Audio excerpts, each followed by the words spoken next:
We have got a new AEW faction after Rampage. Excitement, fun things, Forbidden Door tomorrow. Yay! Hello, I'm Chummy Pickwadell. Welcome to the WrestleTalk Podcast review of Rampage and SmackDown. I'm joined by Sullivan Brown. Hello. Hello. How are you? Good. You doing okay? I'm doing very well indeed. Fantastic. Yes, people might remember you from such shows as the Raw podcast this week. Absolutely. So, yeah. So you're filling in for Tempest, who is unavailable this week, unfortunately, but he'll be back next week. Don't worry about that. But yeah, we should talk about Rampage. Get in your Ultrachats at WrestleTalk.com/support. By the way, we'll go through all the ones that are $5 and up by the time the show goes off the air. And this was built around the opener of AEW Rampage, which, first off, Rey Fénix versus Andrade El Idolo. Yes, please. When this just got announced, I was like, okay, sure. I'm sure we're in for a treat. Sounds great.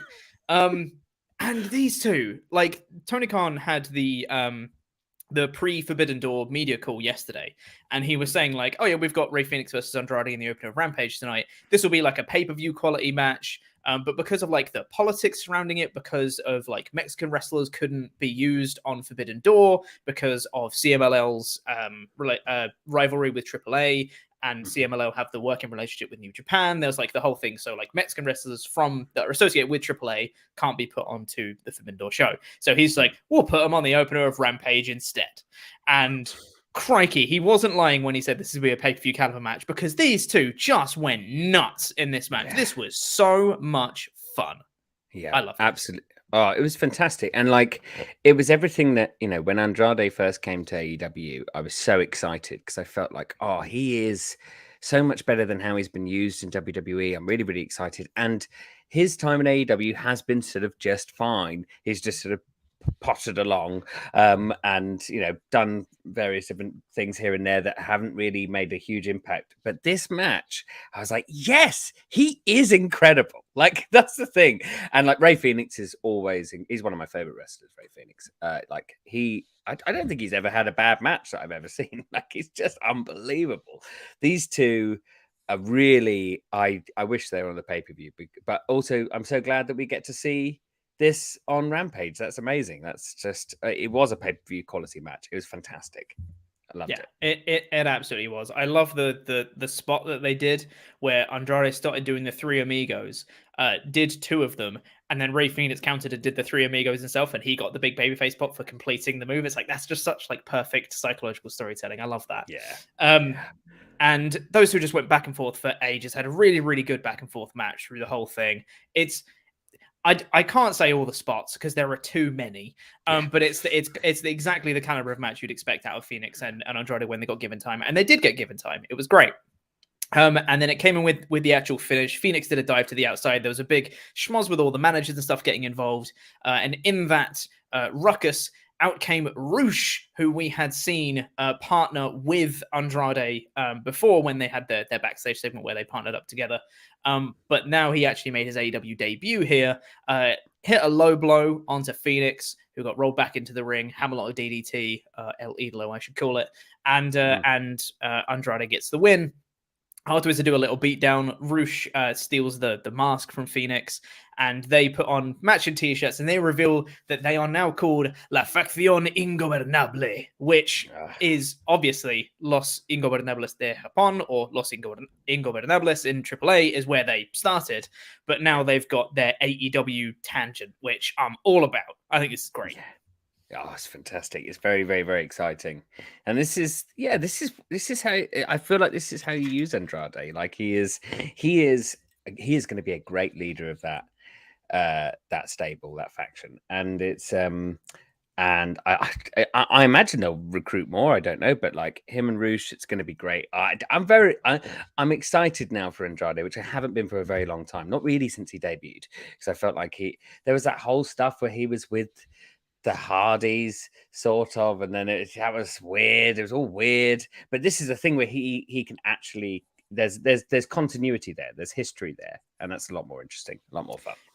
I think you nailed it. Yeah, I think this is something that's actually made me really interested in what Andrade has to do, because when he came in, it was like he's with Vicky Guerrero, and it's like, okay, sure, I'm sure he's going to be great in AEW. Like, his wrestling is going to be fantastic, and it was like, it's fine, he's going okay. And then occasionally you'd have a banging match, like you'd put on an amazing Rampage match against Pac, and you'd be like, oh yes, Andrade, finally, great, he's amazing.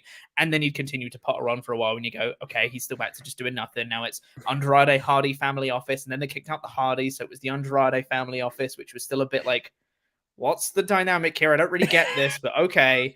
And now, finally, I think this is hopefully going to be the thing where it's going to be like, right, Andrade has arrived. Now this is his thing where he's actually going to do all the stuff that we thought he could do. Yeah, so I'm well pumped for this, and I'm really happy that Andrade's been given some proper direction, because I think he sorely needed it.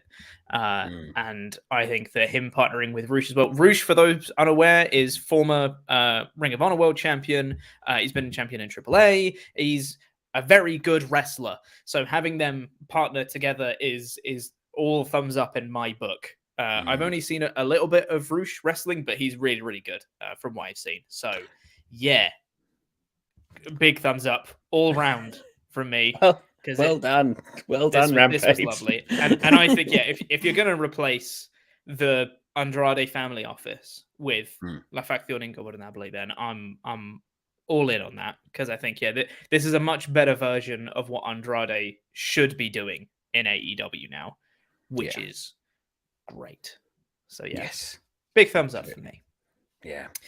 And also people might be saying, like, AEW has too many factions and all that stuff. I disagree, because factions are great, and it gets, the thing is, when you have so many people linked to so many other people, not even necessarily factions, but people who have interconnecting like histories and allegiances and things like that, you get so many more people on your screen all the time without overexposing them in matches all the time. So you don't have to be like, Andrade doesn't now have to wrestle to be on screen. Rush can have a match, and then he can be that, and it still gets both of them over and gets them both screen time. They can further their characters and stories without having to just have like the same matches over and over again, which is great. Again, more factions I'm all for. And the more interconnectivity you can have, you can have factions.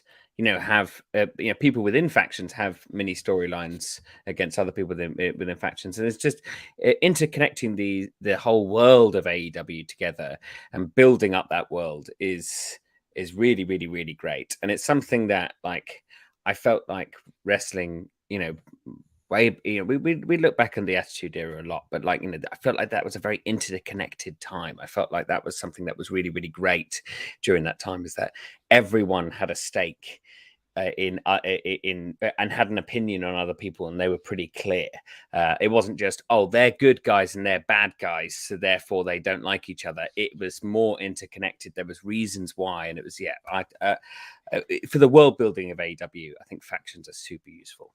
I 100% agree. And this is not a criticism of this at all. It's only just like, I wish this could have happened, which is, I wish this had kind of happened on the Forbidden Door thing. Obviously the politics have prevented that, but with LIJ and all of like the interconnectivity of Los Ingobernables de Japón and all that stuff, and having Andrade and Rush be part of that like dynamic, it would just work. It would be so perfect for that show. And I'm really sad we couldn't have that. But, having it on the Rampage right before, I still think is fine. And to be honest, it's going to be an AEW faction rather than a New Japan faction. So, it's fine. It's just a little bit of me that just goes, I wish we could have had this thing. Yeah, it's such a shame. Nice. Politics is the most annoying thing in wrestling. The backstage politics of stuff is just... It so often gets in the way of stuff. It never makes anything better. You're right. You're right. But anyway, let's get into. I don't know. Do we have an Ultra Chat doc? I didn't even check before the stream started. I believe we do. We do. We do. Yes. Fantastic. Let's get into some of your Ultra Chats if we have any. Do we have any? I don't know. It doesn't look like we have any. WrestleTalk.com/support. Do more Ultra Chats. We'll go through them later.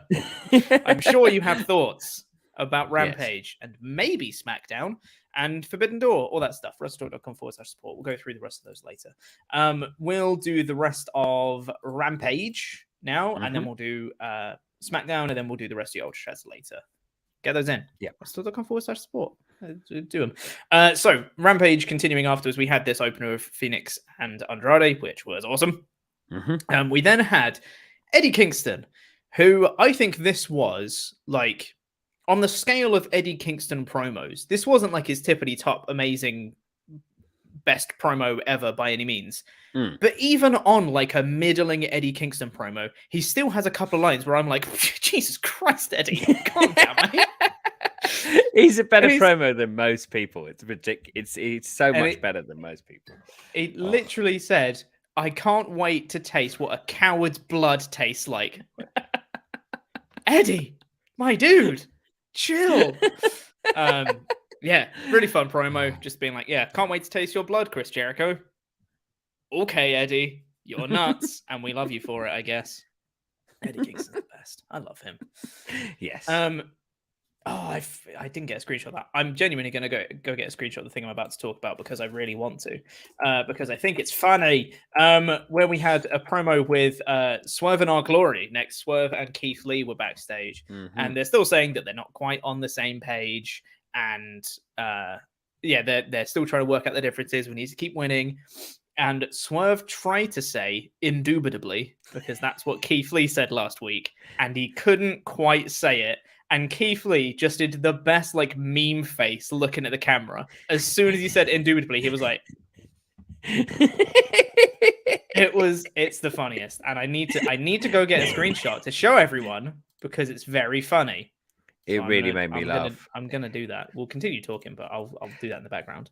Because that was the thing with this promo. I was like, I don't really know how this is sort of furthering a storyline here. I'm sort of like, I'm not really. And then he tried to say indubitably, and it made me. I was about to swear. It made me really, really laugh. It was very, very, very, very funny, and it was. I think that these two have so much yet to come. That that is going to be much more exciting and fun and interesting. I just want to get there now. That's the only frustration I have with these two is that I want to see it right now. Yes, exactly. Yeah. And I think that, they're having a match on the Forbidden Door buy-in. It's those two versus Yoshinobu Kanemaru and El Desperado. I feel like they might be splitting at Forbidden Door. I feel like that's probably where the story's going to go. Or it's at least going to be they'll have more miscommunication and they'll lose. And then it'll be like, oh, we're grumpy at each other. And then that'll be that from then on. But I think that story is definitely going to be furthered, I think, on the buy-in, which would be great. I'm just loading in that screenshot now of Keith Lee's face because I'm sorry, but look at it. It's so funny. It's just the perfect meme face. Swerve being like, I can't say indubitably. Keith Lee like, come on, man. Oh, it's brilliant.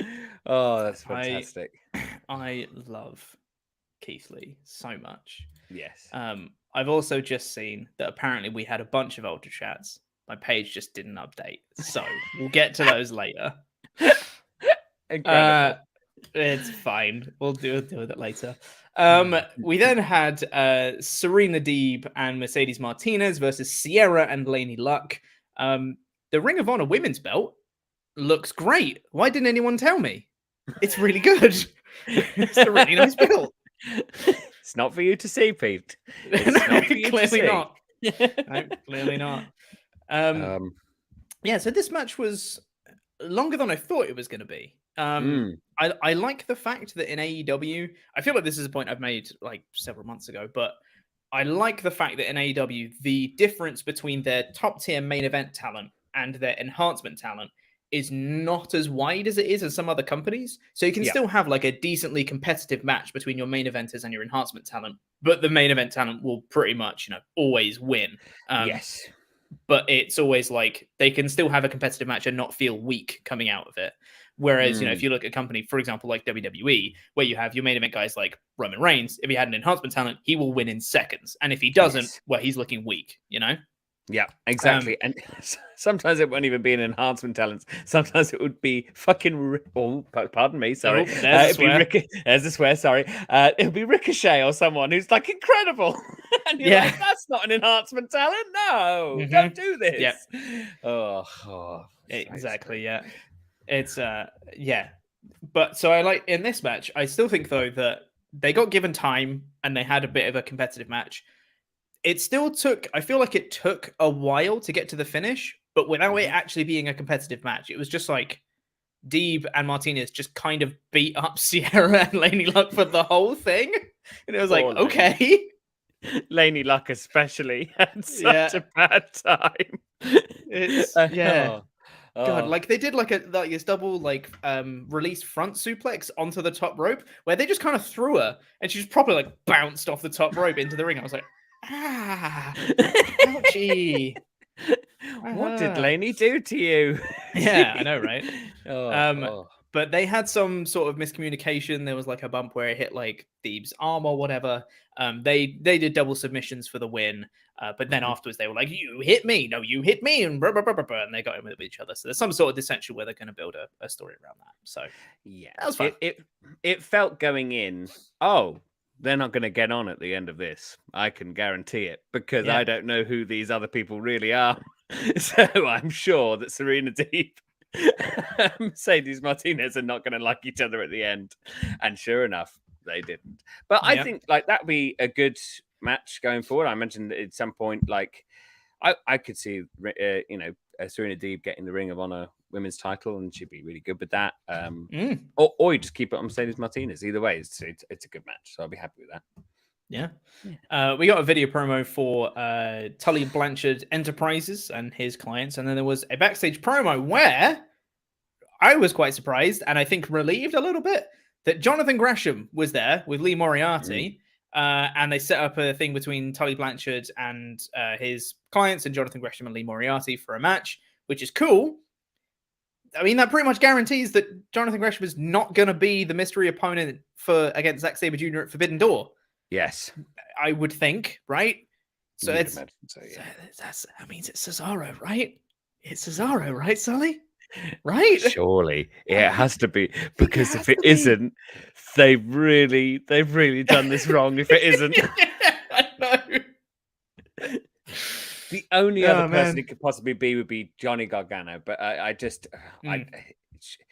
mean, who would be like people would be very, very excited for? I think that'd be fine as well. I don't think anyone would be disappointed if it was Johnny Gargano by any means. But Cesaro surely makes the most sense. Surely. Yeah.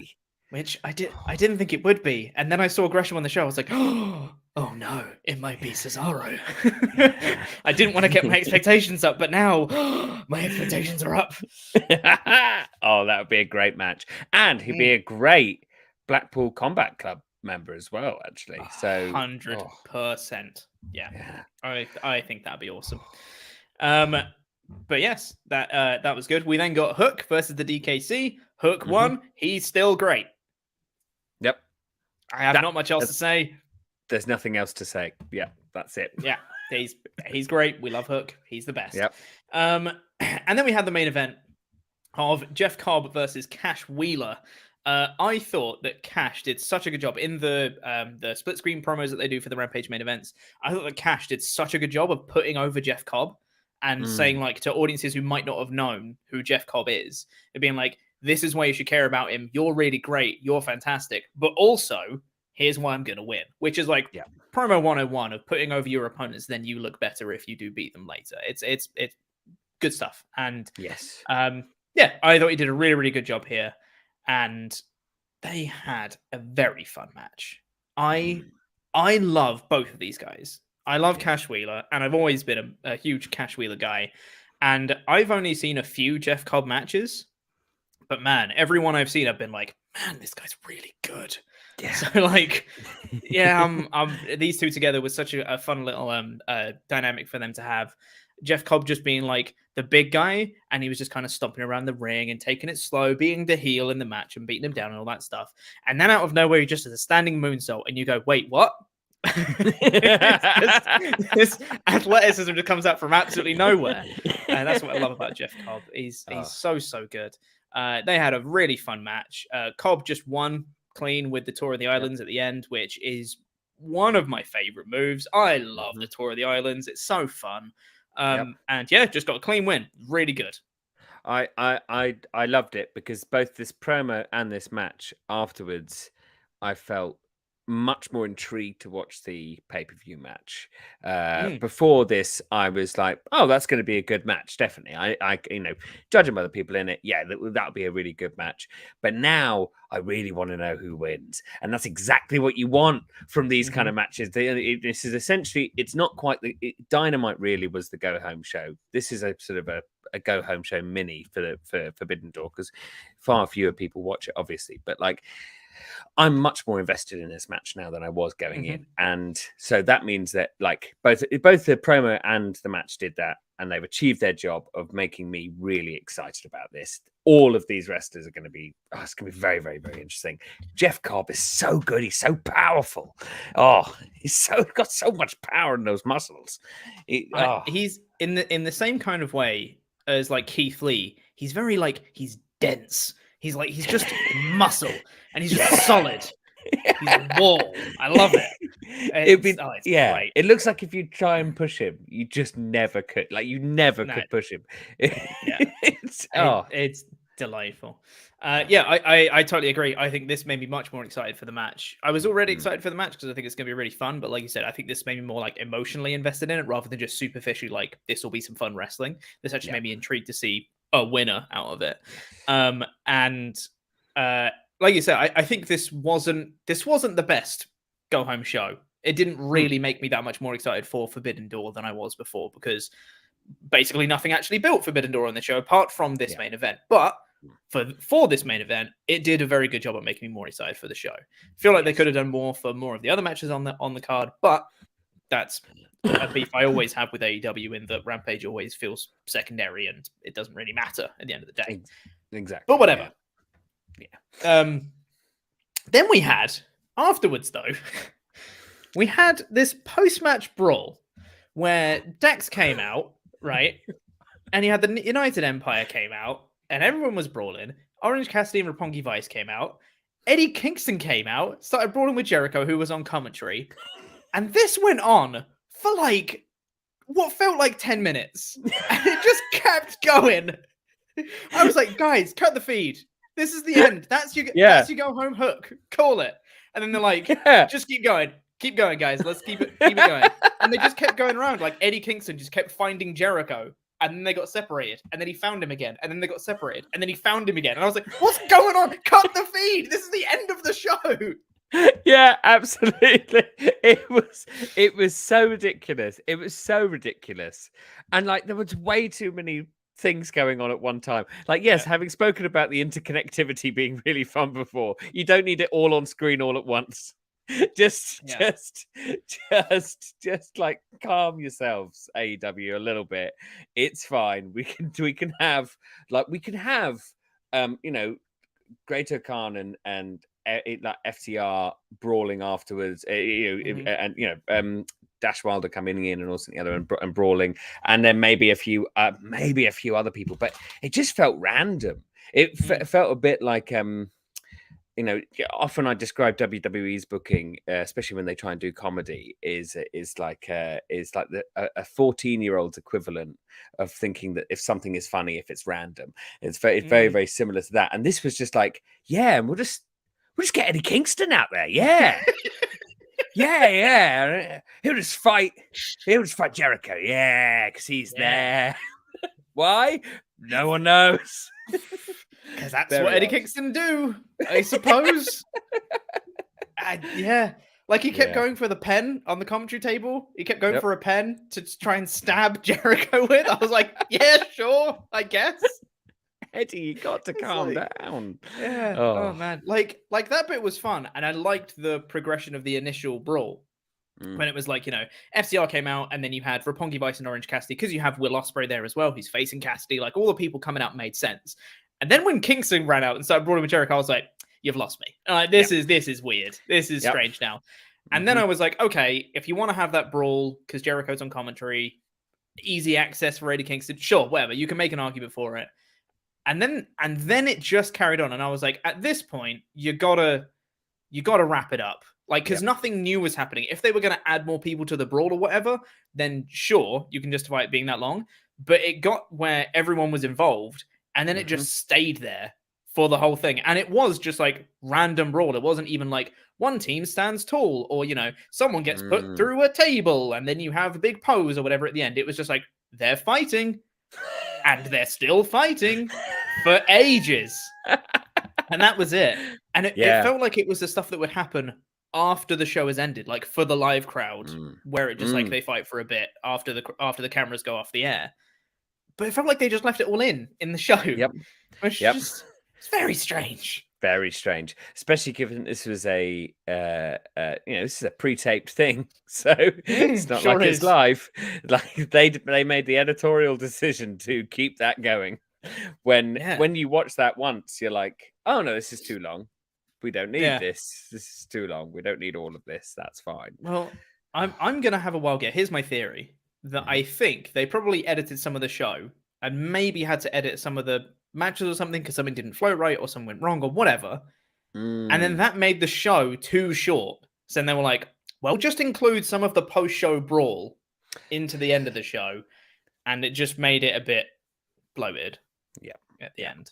I think that's not a bad shout. That is not a bad shout at all. I know. I am very smart. You're right. But that was Rampage. I thought it was a really good show. Not the most effective go-home show, but I think pretty much everything that happened on the show was really good. I liked the opener was an absolute banger. Main event was great. Just really liked a lot of the stuff on the show. And we got to see Hook. Yes. He's great. Yeah. So yeah, like a high 4. 4 out of 5 for me. I would agree with that. A high 4. It's not quite a 5 out of 5 by any means, but it's a high 4 out of 5 for me too. Yeah. Well, let's talk about SmackDown now, if we must. Which we are contractually obliged. Yes, that is correct. Which started with a really long recap of the Reigns and Riddle match and Lesnar returning from last week. And then I thought, neither of them are going to be on this week's show, are they? Nope. Of course not. And then it kind of got reaffirmed to me that neither of them are going to be on the show when they opened up the show with the announcement of being like, hey, SummerSlam, it's going to be a last man standing match, Reigns versus Lesnar. This is a rivalry 7 years in the making. And I was like, no. Nope. They literally concluded that feud a few months ago at WrestleMania. That was when the rivalry was in the making. That's what it was all leading to, was that big finale conclusion that they had, which you're just doing again for no reason. It's okay. It's also it's just having people fight lots is not, because it's not what you need for a rivalry. You need more than that. Yeah, it's literally, the thing is, what they did here was, instead of saying a rivalry 7 years in the making, because that makes you think, wow, it's been built up for a really long time. What they mean is, we've done Brock Lesnar versus Roman Reigns for 7 years. Yeah. Y'all must be bored of it at this point. That's exactly what it is. That's exactly what it is. It isn't 7 years in the making. It's just, we've been doing this for 7 years and we still haven't got anyone else to face this guy at a pay-per-view. And we know that we want him to be the guy, but we don't have anyone. Is there anyone else?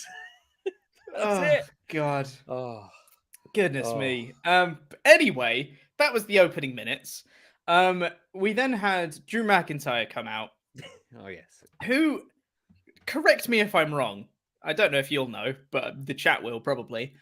A few weeks ago, maybe like a month ago, he came out onto SmackDown and he said that he's going to challenge Reigns at Clash at the Castle for the title, because that's his plan. Because hey, UK show, I want to challenge for the title of the UK show, and I was like, that makes sense. That's fine, cool. Yeah. He then came out here and he was like, well, Reigns has been ducking my challenges despite him not really actually challenging Reigns, he said, I'm going to challenge him down the line at Clash at the Castle, but he's not actually challenged him and said, well, I need to force his hand and I need to win Money in the Bank. It's like, but why? It's not got to Clash at the Castle yet when you said you were going to fight him. It doesn't make any sense. Right. You've got amnesia, Drew. You've got amnesia because this isn't what you said. Yeah, exactly. Oh. But whatever. It's fine. Yep. And then Sheamus came out and then he said, I don't know, some stuff. Said that Drew doesn't belong or whatever. It's like, sure, whatever. Yeah, it doesn't really matter. You're only out there so you can have the next bit happen, but sure. So he didn't really say anything of note. Sheamus came out to be interrupted eventually. That was yeah, exactly. So Adam Pearce came out with Paul Heyman. Mm-hmm. And Paul Heyman did a quick promo, and Adam Pearce did an announcement saying that Paul Heyman had essentially used his influence with the higher management to remove Sheamus and Drew McIntyre from the Money in the Bank match. But also they could re-qualify for it if they team up and beat the Usos tonight. Why? Why? Why? Why though? Why all of this? Like if Heyman has the influence to get him pulled from the Money in the Bank, why do they then have the opportunity to re-qualify? Surely they'd just be removed from the match. Surely. If we didn't want him in it. What? Why? Yeah. Because now they're in a position where they have to beat the undisputed tag champions to get into the Money in the Bank match. Yep. And I spoke about this in my edited review a little bit, but like, you know, we mock constantly the how will they coexist story because WWE overuse it. Yeah. In and of itself, though, it's not a bad story. It can work. But this makes it a bad matchup because if Drew and Sheamus win, they've now beaten your undisputed tag champs. Yep. And they should then be going for the tag titles or winning them off them or whatever, right? If the Usos win, then they're not in Money in the Bank and they've just imploded and all that stuff. And that kind of makes more sense. If the Usos just win, that's who should be winning this match. Because not only are they a better tag team, because they're a tag team and Drew and Sheamus aren't, but Drew and Sheamus actively don't like each other. And they'll be miscommunicating and not working together, which puts them like even further down the likelihood that they should win this match. Which means that if and when, spoilers, it's when they actually win the match, it makes your tag champions look way worse than they should do. Which absolutely, is exactly what happened. They just looked bad coming out of it. It was like, okay, I just got beaten by Drew. It doesn't. It's so. It just shows how little regard WWE has for the tag team championships in general. It's just like, oh yeah, we could beat them. I mean, the Usos lose a lot. They lose a lot. They're not in storyline. They're not good champions. They're terrible. Like, they've been champions for a long time. They've not been champions for a good time. Exactly. They've had a dreadful time of it, constantly pitted up against people without their titles on the line and then losing again and again and again. And it's just like, but what is the point of all this? Like, I don't understand. I honestly don't get what the point of all that is. It just, it's infuriating. It's infuriating. Yeah. So that got set up for the main event: Sheamus and Drew McIntyre versus the Usos. We then, though, Money in the Bank qualifier is Shinsuke Nakamura versus Sami Zayn, and I'm like, hey, it's Shinsuke versus Sami. I'm always going to be in for this. Absolutely. This is great. Yeah. I also really enjoyed, just very quickly, I people call me negative and say I like to nitpick. Maybe they're right, because on this backstage promo, Sami did a promo in gorilla position. Kayla Braxton went up to him and said, Sami, Shinsuke's waiting for you in the ring. Great question, Kayla. Great question. And then he just started cutting a promo. It's like, why are you there, Kayla? What's the point of this? You just said a thing. There was no need for you to be there. Sami, it's Friday. That's basically it. Sami, do you mind cutting a promo? Sure thing, Kayla. Like, that's basically what happened here. Anyway, the match itself, though, I thought was great. These two are really good. They got given a bit of time. And I'll pretty much always like seeing these two guys wrestle because they're really, really good. Yeah. They connect so well. And they had some really good like psychology going on in the match. I liked that early on, Sami was trying to get like the count out victory because that's kind of his thing now, as he always wants to get that. His Michinoku drivers might be like one of my favorite things because like the angle he gets on it, it's like, oh my God, you just put him on his head. And then you watch the replay and you're like, oh, it's not quite. It's actually safe. But it looks really good, and that's like the perfect way to do it. Fantastic. Yeah, some really good psychology. Great near falls towards the end. They had Sami went for like an illegal pin, which just got spotted by the referee, but it looked like it might have led to like a solid finish, which is really good. The finish I thought was a little bit odd, which is a shame because I feel like it took away from the match a little bit, but it was still a good match overall. In the Shinsuke actually hit the Kinshasa to Sami on the outside. And I know that it's supposedly like a cowardly thing to get a count out victory, but like they'd established that at the start that it was a legitimate way to qualify for Money in the Bank by getting a count out. Yeah. And then Shinsuke tried to like pick him back up to getting him back in the ring. It's like you could have just left him and you would have won, probably. Which I know it's supposed to be framed as like a heel thing, but I just don't feel like they did that enough. They just made it seem like it was just like a legit victory condition kind of thing. Yes. It was. Which is fine. That's up to the commentators there should have put that over more as a like that's a sneaky move there to try and go for the count out victory or something like that. That's all you need. As simple as that. It's just to insinuate that that's the more sneaky thing to do. The more sportsmanlike thing to do is to go for the actual pin. Exactly. Yeah. And then that just sells it, and you go, okay, fair. I get the storyline. You're exactly, yeah. And even if they did say that, I don't feel like they did a good enough job of it because I can't remember them saying it. So that to me says that like they probably should have done a bit more emphasis on that. And then it also just kind of got a little bit weirder after that because Shinsuke picks him up, rolls him back into the ring. He gets into the ring, and Sami kind of like miraculously recovers from being hit with the Kinshasa to hit the Haluva kick and win. And it's like he recovered from that really quickly. That's weird. But so like it was just a little bit odd, the finish. It didn't ruin the match by any means or anything like that. It was just like a bit like, oh, that's a bit weird. But overall though, thumbs up. This was good. It was a really great match. It's amazing to me. What is it? Last month or the month before, I did the WrestleTalk Extra podcast, and we talked about the first Sami and Shinsuke match. And it's amazing seeing like the fanfare for that, and like how the crowd really got into this match eventually, but they didn't have anywhere near of the atmosphere of that. Obviously, that NXT crowd that night was like one of the hottest they've had in like definitely years. But it was amazing to me seeing the difference in that, but also they're still so good. They did a great job with this match. I was really, really entertained throughout, and weird finish. I agree, but I did enjoy it. But Sami Zayn is qualified for Money in the Bank. I think that's a really smart move, especially because some of the dynamics they played off later in the show. I think it's a good call. I liked it. Yeah. Then got announced. I feel like this SmackDown was like the one where WWE have been the most self-aware they've been in ages. Because they announced a New Day versus Jinder Mahal and Shanky rematch. And I was like, God, like no one wants to see this. Who possibly wants to see New Day versus Jinder and Shanky? And then New Day came out and cut a promo with like, no one wants to see this rematch. And I was like, okay. Yes. All right. That's true. I feel like you're pointing out holes in your own show, but also you are right. Okay. But then they said, this wound me up so much.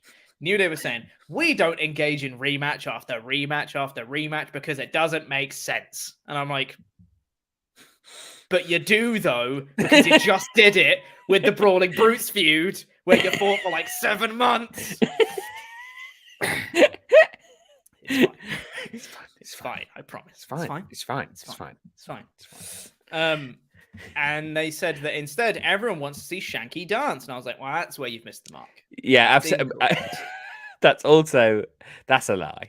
It's a lie. Yeah, What is it about WWE going like, oh, what about tall people dancing?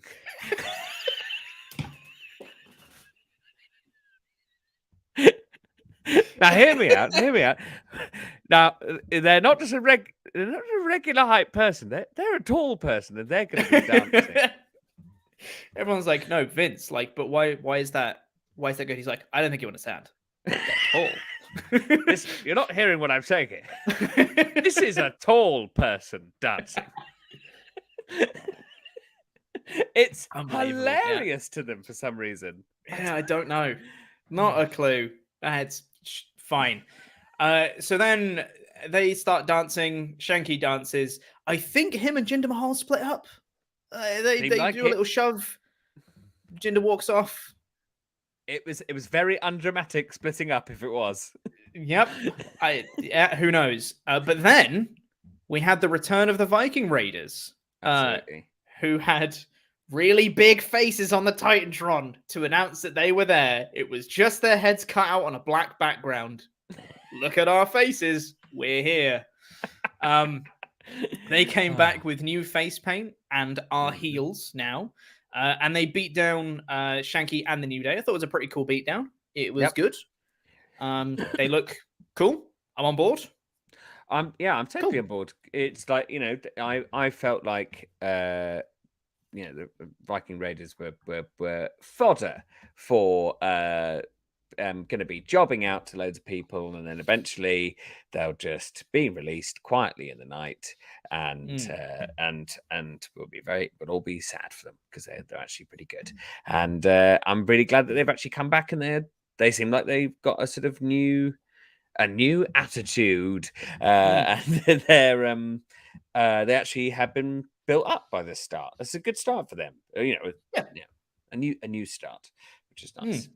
A new day, some may call it. Hey, this guy, big brain. Speaking of them being self-aware, so then it was that segment, and then they followed up with this one of being self-aware, where Adam Pearce was backstage. Sonya Deville went up to Adam Pearce and then called him out for the booking of the women's division. She's like, what's your excuse for the way you're treating the women's division right now? I'm like, what's going on? Why do they know what's happening all of a sudden? This is weird. And again, pointing out flaws in your own show, but also, you're right. That's weird. I don't disagree with you, but yeah, why are you doing this? It is strange. And Adam Pearce, because he is such a babyface, makes a handicap match of Sonya Deville versus Raquel Rodriguez and Lacey Evans. It's like, all right, I guess. Okay. Seems fair. Yeah. Yep. And then we had that match, except Sonya Deville now has backup of Shayna Baszler and Xia Li, because I don't think they know how to book Sonya Deville unless she has two random people flanking her. That has to be Sonya Deville's way, because she had Zelina Vega and Carmella, she had Shayna Baszler and Natalya, and now she's got Shayna Baszler and Xia Li. It's just people that have to be around her, because otherwise it just doesn't work. I thought, okay, she's got these. She's got quite the entourage here. This is great. This is interesting, and this is how you make. You have loads of interference from these two, and then you can have Sonya Deville win this handicap match, but she's done it by cheating, so nobody really has to suffer too badly from it, like Sonya Deville winning a handicap match. But that isn't what happened really at all. There was a little bit of interference, but it didn't work out. No, it really didn't, because her backup were really effective, because Lacey Evans just won. Just hit the women's right and then won on Sonya. She just won. Yep. And then afterwards they tried to do a brawl, and the three of them couldn't beat the two of them. They couldn't. And Raquel and Lacey stood tall anyway. So it was like, cool. Good stuff, gang. What was the point of all of this? Great question, Sully. What was the point? Because unless Raquel and Lacey Evans, they've done very well out of this. I'll tell you that. I mean, winning the handicap match doesn't really build them up that much, but winning the brawl is pretty impressive. again, Shayna Baszler's incredible. She was NXT Women's Champion for so long, and to like just batter away. Yeah, I mean, it's not great for Sonya. It's not great for Sonya, and I don't really understand why they would put her in that position to then beat her so badly. It doesn't make sense to me. Yeah. The Street Profits were backstage. Oh yes. And they passed Los Lotharios, and they were kissing some lady, and then they walked off. And then they passed Drew Gulak, who was doing some sort of training or whatever. And then they went up to Madcap Moss. And Angela Dawkins did a joke. That was the whole segment. It was unbelievable. When I saw that, I thought, they can't get away with this. This is the segment. Unfortunately, Sullivan, they can. They can. And they do. That isn't anything. That isn't anything. I can't remember what my notes were. It's just like, I have one note. And it's just, what is this? That's it. Yeah, it seems about right. Yep. Why was this here? Don't know. Who knows? Doesn't make sense.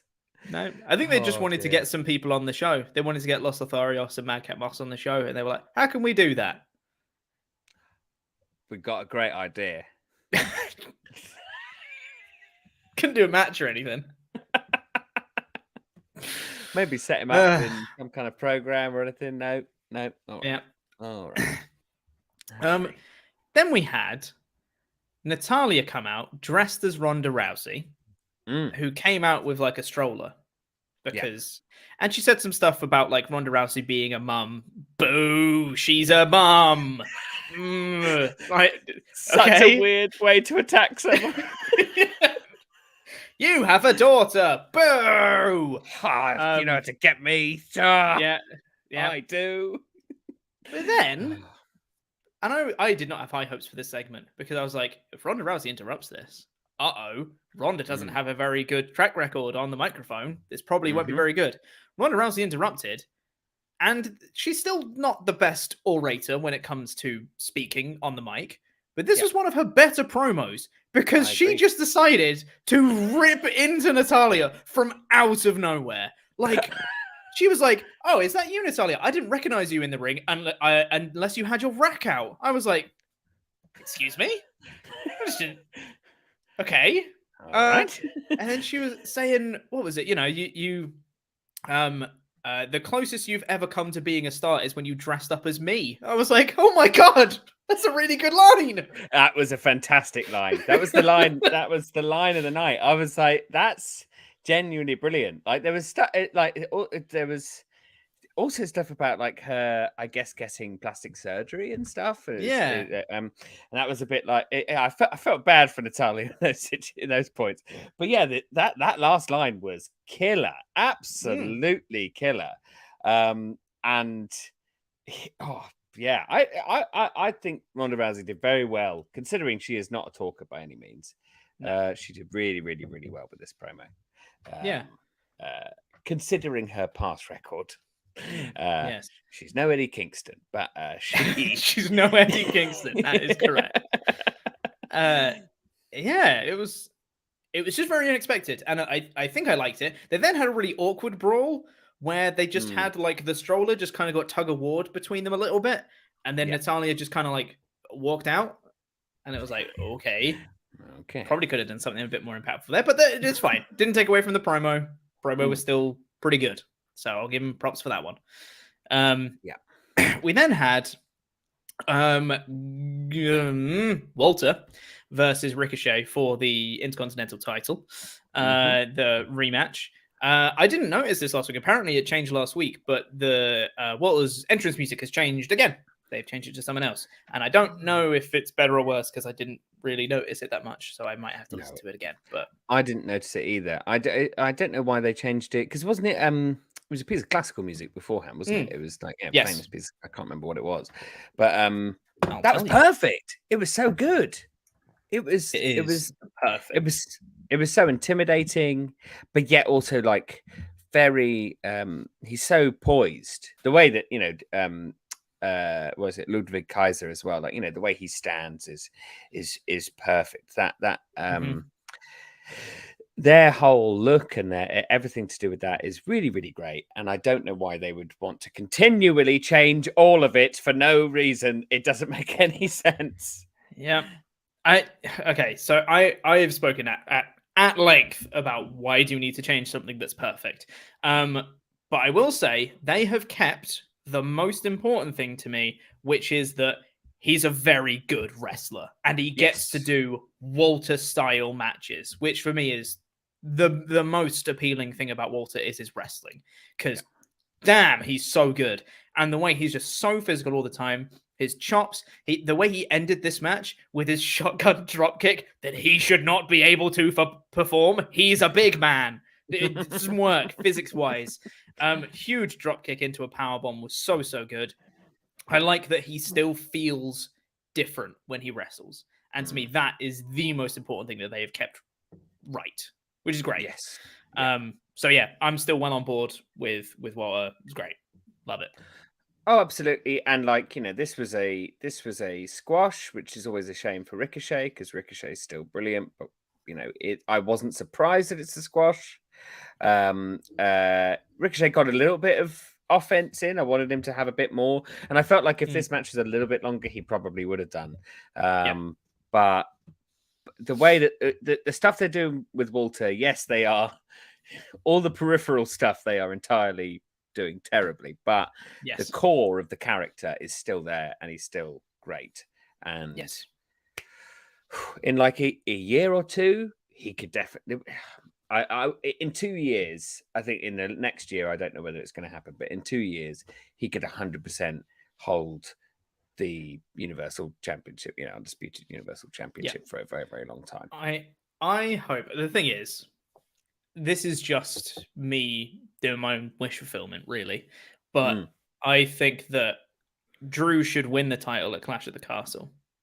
I'm kind of bored of Roman's title reign at this point, and if he's going to be a part-timer, he should drop the belt.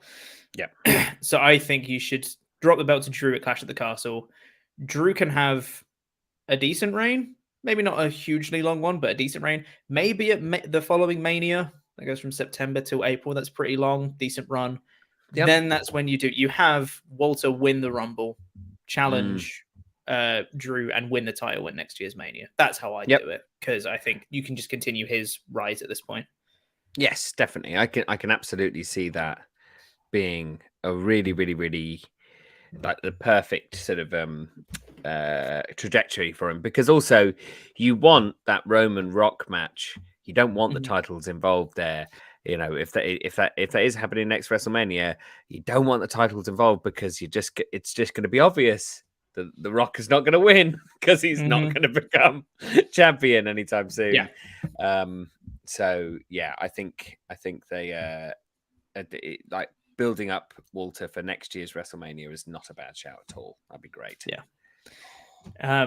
We then had backstage promo with Paul Heyman, Kayla Braxton. Sami Zayn came in and reassured, and he was saying, "Don't listen to Kayla Braxton. She twists your words. She made it insinuate that I was going to cash in on Roman Reigns, and I want to make it clear, I would never cash in on Roman Reigns. I would cash in on Brock Lesnar," which then made it sound like Brock Lesnar was going to win at SummerSlam. So Paul Heyman got very mad about it, and Sami was like, "Oh, I messed up," and then walked off because he was sad.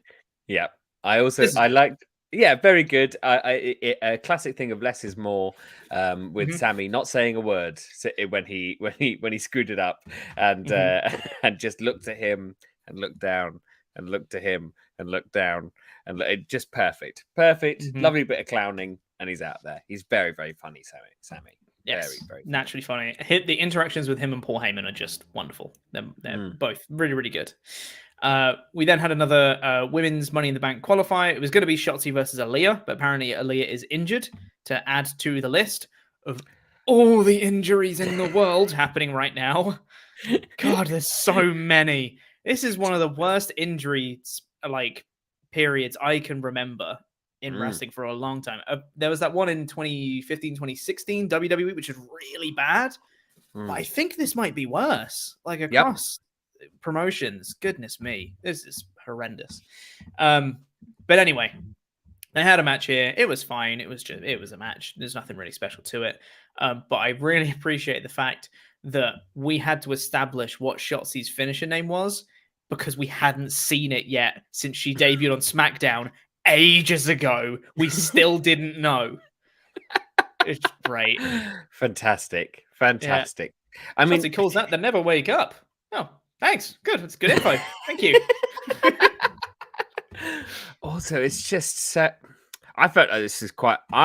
this is an awkward match at points as well. There was that bit where Shotzi needed to get her foot up on the ropes, and she did get it underneath the ropes and stuff like that. But the referee still counted to 3, but then noticed the foot and then went, "Oh, it's only 2." No. But how do you know, ref? You were busy counting to 3. You didn't look. So I presume the referee was a person at fault there. I don't really know, but it was awkward moments. But Shotzi going through makes sense to me, in the sense that, like, I think should be more exciting in the Money in the Bank. So the Viking Raiders cut a promo.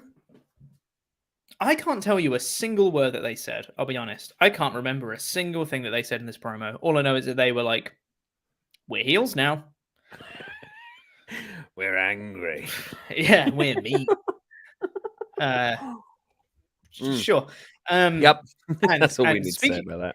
And speaking of completely superficial stuff that goes nowhere, Max Dupree still has not debuted his Maximum Male models, this time because the locker room accoutrements were not available for the male models, so he's not going to debut them.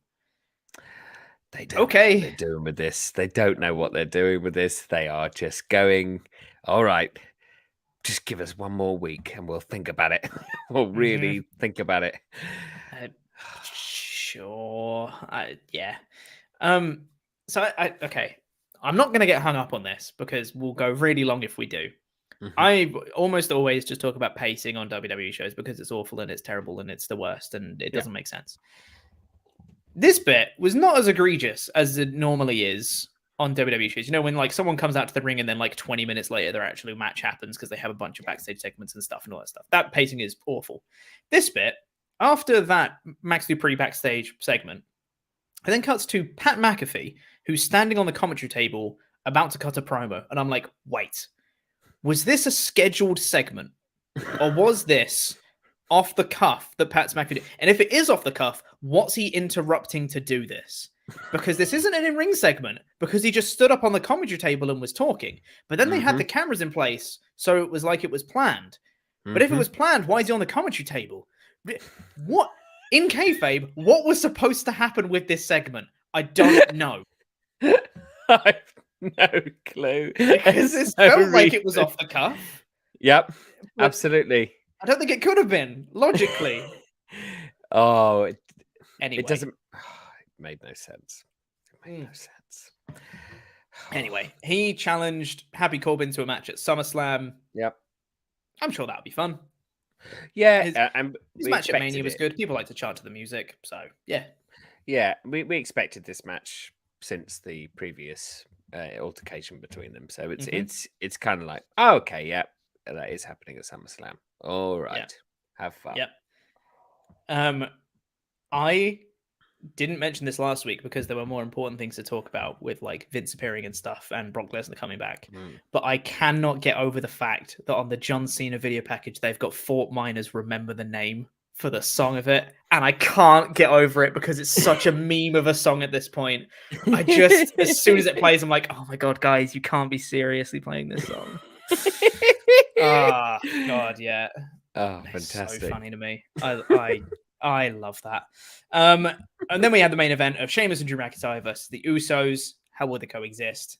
As we mentioned before, it's a bad matchup. Doesn't really make anyone look good. The match itself was fun. I had a good time watching it. But Drew McIntyre and Sheamus did just win clean.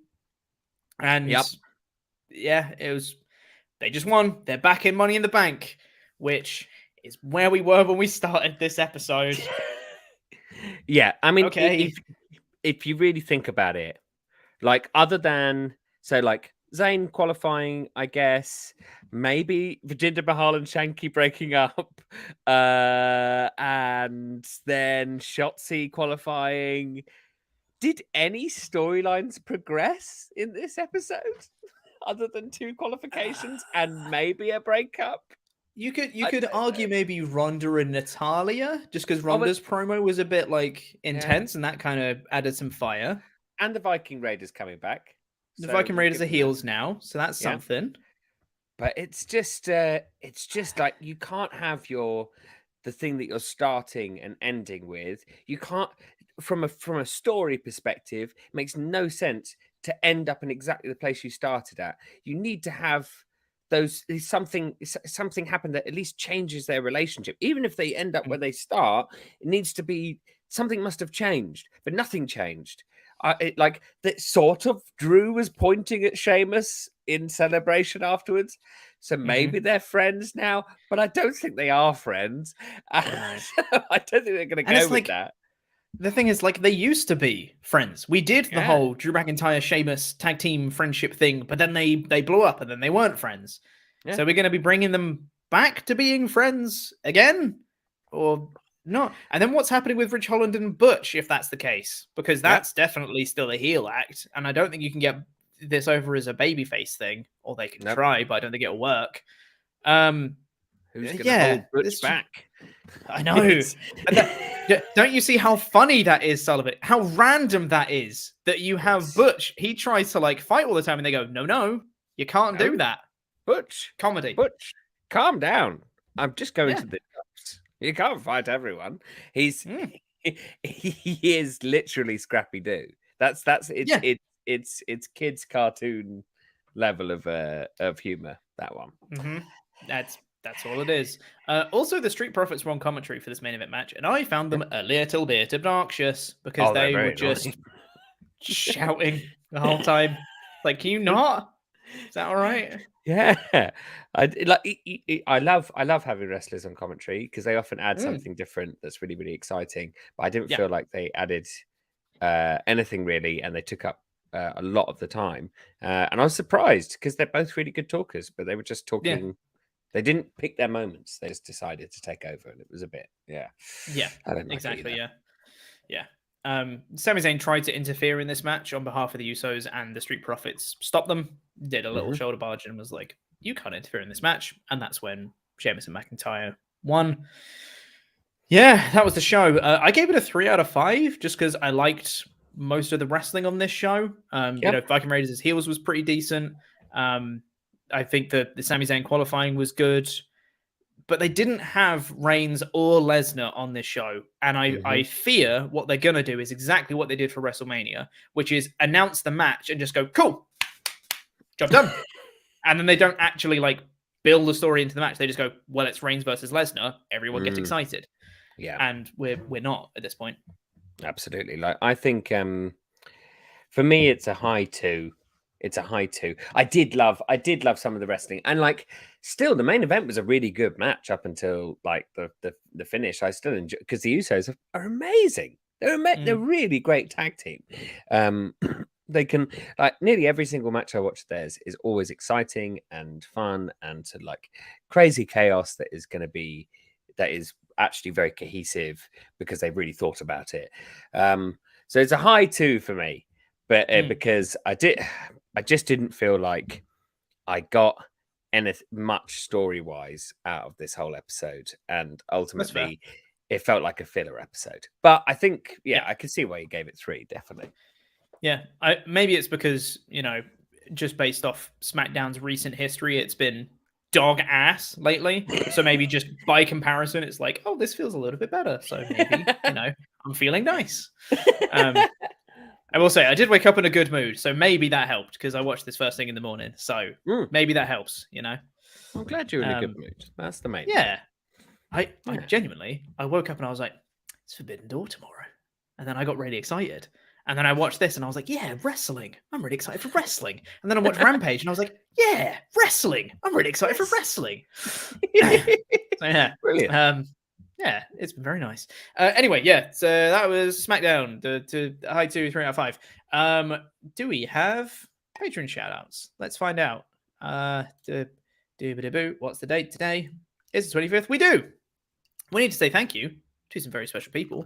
Those are our $25 and above Pledgehammers on our Patreon page. It's on the thread on the Discord, Sally. Ah, amazing. Yeah, on the podcast shout-out thread on the Patreon section. Are you muted, Sally? Do you mute yourself?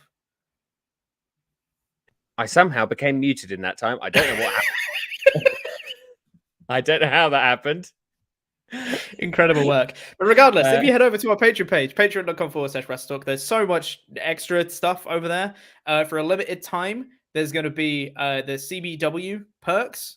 There is just there's less than a week to get your CBW perks on the WrestleTalk Patreon page, because those perks are going to go away. So if you want signed artwork from the series, all that stuff, the video messages from your favorite CBW wrestlers, all that stuff, that's only going to be on the Patreon for a little bit longer. Going to have WrestleTalk Extra, the mailbag, WrestleTalk After Dark, all that stuff. It's all on the Patreon page. And if you pledge at the $25 or above tier, you get your own custom wrestling nickname, and it gets read out on a show, much like this one. Hey, Sullivan, did you find those names? Did you find the names, Sullivan? I did not find the names. Also, your microphone has now changed. There's a different microphone. What's happening? I'll tell you, I don't know what's happening, but for some reason, whenever I go off the screen that has this stream, it cuts off my microphone and changes it to a new one and mutes me. I tell you what, Sullivan, I'll just read out the names. How about that'd be great? Yeah? That'd be great. I'll just read them all out, and you could give me just do applause after each name. That would be great. We'll give him a little clap each name. Okay. So thank you to the man with the scoops, Sean, the Pharaoh, Stephen Mazzaferro, Steve Howlin, if you hear me. That's a good one. Very good. The incredible Tarzo. The Pim Particle, Terry Hankomer. Very good. Thank you. The Superior Dinosaur, Tom Greatorex. That's good. Very good. Good one. Tony Jabroni. Thank you. Okay. Vincent Charloki Garcia. Sure. I'm just reading what's in front of me. Vito Ventura, Pet Detective. Very good. Thank you. Willie Big E Singleton. Thank you. Yanni Zain Hamid. Zoe Sung 101.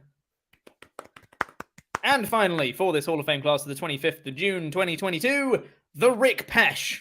Woo! Woo. Thank you very much, all of our pledge hammers over on our Patreon page. Yes, I saw a couple people mention it in the chat as well. Just as a reminder, it's Forbidden Door tomorrow. There will be live reactions. It is going to be me and Luke doing live reactions for Forbidden Door tomorrow. So subscribe to the channel if you haven't already, because it will be a good time. It's going to be a fun show. Oh, yes. So yeah, make sure to check that out. Let's do your Ultrachats now, though, because obviously didn't do those earlier because their page didn't update. I'm just going to refresh it, actually, before I start reading stuff, just in case. On the subject of SmackDown, we have one. On the subject of Rampage, we have several. On the subject of SmackDown, Will Campbell said, there are reasons why it's Brock and Roman at SummerSlam. Randy's having back surgery. Cody's right tit fell off. Seth is in Money in the Bank. Ford and Dawkins are feuding with the Usos. Drew is getting him in Cardiff. Edge has a kayfabe busted face. Walter has the IC title. I mean, sure, you say Seth is in Money in the Bank. They chose to have Seth in Money in the Bank. You could have Seth not be in Money in the Bank. Mm-hmm. Mm-hmm. You could push AJ Styles. You could push Finn Balor. You could push lots of people. You know, Finn Balor they turned and put into Judgment Day, but they knew that after the Cody stuff. Don't do that and have him being pushed as a babyface. Elevate some stars. That's all I'm saying. Absolutely. I mean, why not push Finn Balor? That's such a good opportunity. Yeah. I mean, they did that last year, and then he lost via rope. So, you know, what are you going to do this time? Yeah, that's very true. On the subject of Rampage, Hawk the Outcast 823 said, good morning from the Midwest of the US, boys. Don't know if it was intentional, but I really enjoyed Hook getting extra aggressive after the DKC hit him in the face. A little extra storytelling from the handsome devil. Keep up the good work. Sully, that's Sully. Thank you. Yeah, I really like that as well. In the like DKC got some chops in and stuff and hit him in the face, and he was like, "Excuse me," and then killed him. It was great. Yeah, Hook's fantastic. He's great. Ready, Set, Mex says, "Hola, lads. La facción ingobernable look badass. Might be the Mexican side of me kicking in. Won't be able to watch the Forbidden Door due to I'm going to see Blood and Guts this Wednesday, and that show will hump. Have a great weekend. Jam that jam. I'm sure it will, and I hope you have a great time." Yeah. Charles Berg says, phonetically speaking, shouldn't his name be Roosh, Roosh? I'd like to think he incorrectly pronounces words that end in USH. Roosh likes to poosh on his touche. Fave insult? Douche. Am I especially childish today? Yes, I am. Maybe I've smoked some koosh. That's funny. Hey. That's good. I think it's just the, correct me if I'm wrong, it might just be the Spanish pronunciation of Rush, because it's spelled like Rush, but it's Roosh. I would presume so. I don't know for sure. Who knows? Hannah Allen says, lovely gents. From the bottom of my heart, thank you. If it wasn't for Tempest, I would never have got into New Japan. His love and support for New Japan was hard to dismiss. You had me sold and teamed with Pete. Perfect sales pitch for the company. Hashtag jam that jam. Hashtag LIW444 live. I'll be sure to tell Brian next time I speak to him. To the people that aren't excited for this card, give it a chance, please. I understand opinions are like butts, and also wrestling at times has niche fandom. Still, what we're getting isn't inherently bad or even mediocre. It's just round one. Lots of love. Hashtag chill. I agree. Honestly, I've kind of turned a corner on Forbidden Door. I was a little bit down on it, being like, this isn't quite like a dream card or whatever. When I was watching Rampage and they just ran down the card, I'm like, God, this is going to be so fun. Yeah. Like, these are just a bunch of fun matches. Absolutely. Yeah. Aaron Hanrahan has been a member for 11 months. Thank you so much. It says, I'm really looking forward to Forbidden Door. Do you think the entranceway will be a door? Great question. I don't want it to be. I don't want it to be a door. I mean, it'd be a bit like you see that the did you see the publicity stunt that the Lib Dems recently did? It was they said and written on the door was, it's time to show Boris the door, but like it was just it was done with like the worst font. It was worse than Comic Sans, and you're like, you've done this all wrong. This is like oh no, oh dear. And it just oh dear. That's what I fear it would be if it's a giant door. Forbidden door. I hope it's just a regular entranceway. That's true. For everyone saying that I said Brian, I don't know what you're talking about. I definitely said Tempest. Liam Leonard said it's been a member for 11 months. And you can't prove that, audience. You can't prove. There's no video evidence of this happening. All right. Yeah. I definitely said Tempest. Liam Leonard has been a member for 11 months as well. Thank you so much. Said, so happy they got the time. So much less painful than SmackDown. Watching live, still a nutter. Stop watching SmackDown live. You're insane. Mr. Irishman. Also, loved Sully at Fan Quizzlemania. Jam that jam. Thank you so much. We had so much fun. We were really, really biased in who we wanted to win. And once again, they did not win. Apparently, it's one of our fans who's on a terrible losing streak. Yeah. And he just won't win. He just can't. Mayor Painesville Dan. Yeah. Yep. Nate S said, it's probably been said already, but watching that Hook match, it clicked for me. Hook belongs in Blackpool Combat Club. It just fits. I'd like that down the line. Yeah. Oh, that'd be great. Yeah. It's one of those that I wouldn't want it now, but yeah, down the line, definitely. Yeah. Aaron Smith said, what matches are you most excited for at Forbidden Door? The IWGP 4-Way and Mox Tanahashi look to be amazing. Despite the bill for the pay-per-view, I'm pretty excited for it in general. How about you, Sullivan? What's your match you're most looking forward to? I mean, if it is Cesaro, then it might be Zack Sabre Jr. versus Cesaro. That's fair. Yeah, I'm looking forward to the Fatal 4-Way as well for the champion, for the IWGP Championship. I think that's going to be great. Yeah. But yeah, well, there's actually a lot, as you said earlier. There's a lot to look forward to on this pay-per-view. It really is. It's not the perfect build by any means, and there's 1,000 injuries, but it's going to be very, very, very good. Yeah. I think for me, I'm most looking forward to the IWGP 4-Way. Jay White, Okada, Page, Cole. I think it just sounds bagging. Yep. I'm really looking forward to it. Should be great. And also Ospreay Cassidy. I think Ospreay Cassidy, will be the most unique and just crowd popping fun match. Yes. It will just have the most fun spots in it. I think that'll be really good. Aaron Smith said, "Yay, Sully is here. I hear you're also coming to WrestleTalk News soon. I hope it's not as long as it took Veer to debut." Who knows? Who knows how long it'll take? Could take years. Yeah, we never decades. Know. Yeah, decades even. Dartrain 24 said, "Sully, I remember when you first came onto these channels, you hadn't watched wrestling." I don't think that's true. That's not true. That's not true. That's not true at all. How do you like getting back into it, and what do you like that's changed? And is there anything you hate in today's product? What was it? Okay, so I really got back into it probably around 2014 is when I first started getting back into it, actually. So yeah, but then that was quite a slow easing process into now watching pretty regularly.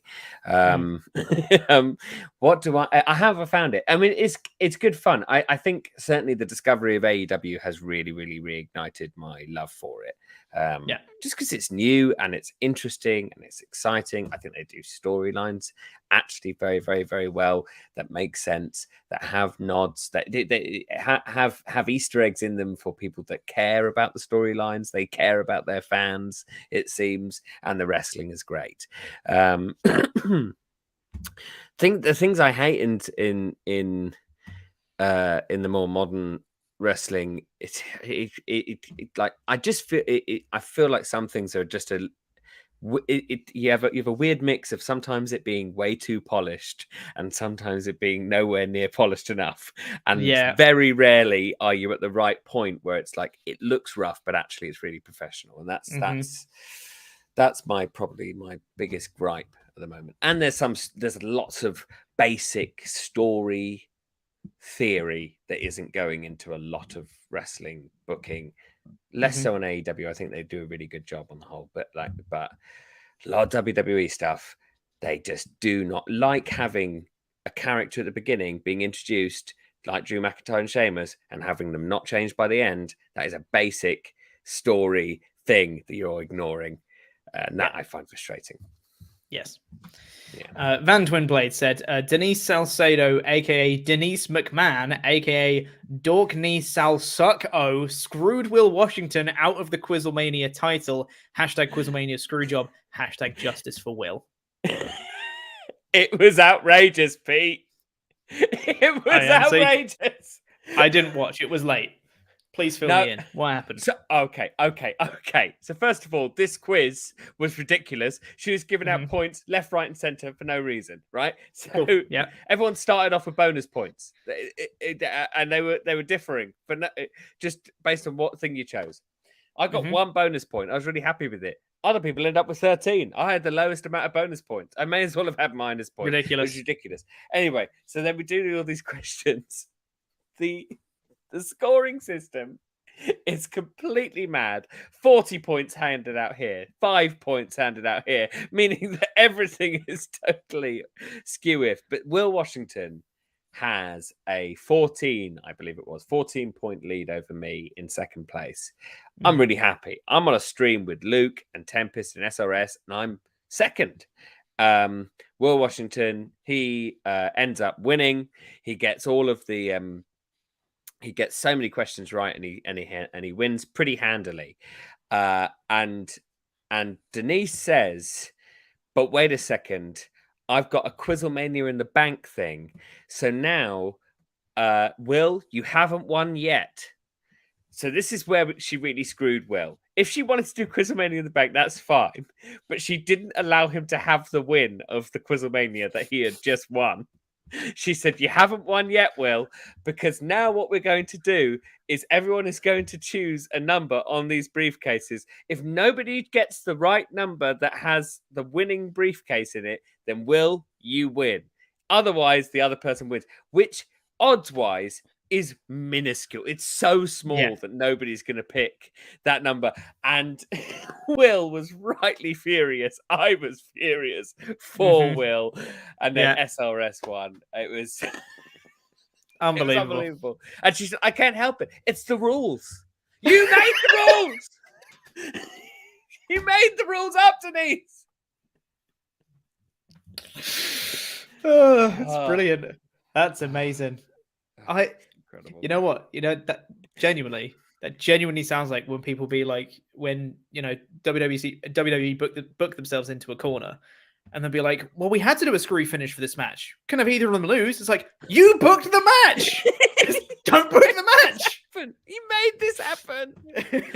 It's honestly one of the funniest things, because it also made the whole hour of our lives beforehand entirely irrelevant. The quiz did not matter. Yeah, love it. Great stuff, Denise. Miguel Ortiz has been a member for 3 months. Thank you so much. There's a 3-month club. Let's go. Thank you so much, Miguel. And Bucephalus Tinderius has been a member for 6 months, who says, "I've eaten too many coffee beans. I feel anxious." I think that's a reference. I think that's a reference, to the Are You Evil podcast that came out yesterday, where I discussed Brooke Bourgeois' penchant for eating coffee beans, and then she eats so many that she makes herself feel anxious. Now I'm going to throw out a crazy idea here, Sullivan. Yeah. Has she considered not doing that? Now, this is a great point you bring up, Pete. It's a great point. Yeah. And I will say it's one that I brought up to her many times, but it doesn't seem to be sort of getting through to her mind that maybe if she didn't eat the coffee beans, she wouldn't feel as anxious. But she still eats all the coffee beans. I don't know what to say to that. She went to Harvard. She went to Harvard University to be a doctor. Unbelievable. But is what it is. And on that note, that is going to do it for this episode of the WrestleTalk Podcast. Thank you so much for watching, everyone. As a reminder again, we'll be doing live reactions tomorrow for Forbidden Door. It's going to be me and Luke doing the live reactions. It's going to be a fun time. So subscribe if you haven't already. Check that show out tomorrow. We'll have a review of that the day after as well. It's going to be a good time. So yeah, thanks for watching. Thank you, Sullivan, for stepping in for Tempest. Appreciate it. Thank you. Thank you very much. Thank you for having me. Of course. And yeah, go watch another one of the WrestleTalk Podcast episodes. That's good for the algorithm. So go watch another one of the WrestleTalk Podcast videos. And yeah, we'll see you guys later. Thank you so much for watching. Jam that jam. I do this every time. I do all the outro, and then I have to go find the outro video afterwards when I should get it ready in advance. Okay, I found it. Okay, bye. Jam that jam. Jam that jam. Bye.